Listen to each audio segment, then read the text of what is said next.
Akcija je bila že v bistvu 2 leti nazaj, praktično po zmagi Tadeja Pogačarja na Tour de France, ko je v projektu Botrstvo prišla ta ideja, da bi dali to rumeno majico na dražbo.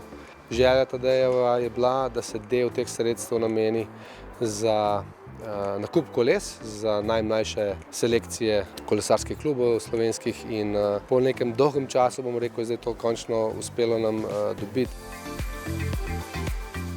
Zelo lepa poteza od Kolesarske zveze pa od, bom rekel, Botrstva. Pomeni nam veliko, ker imamo dosti mladih tekmovalcev, ki še niso mogli začeti tekmovati, ker enostavno nimajo koles.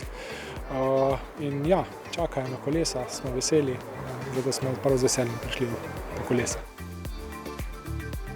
To je res lepo, da če on res nekaj ima, s tem talentom si je tudi veliko denarja v tem primeru priboril in mi je res lepo, da daruje, da se na nek način odkupuje klubu Sloveniji, ki ga podpira.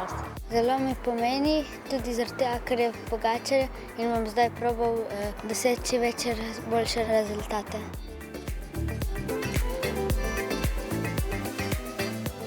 Upajmo, da bo s tem še več mladih kolesarjev lažje pristopilo k klubom in začelo s treningi.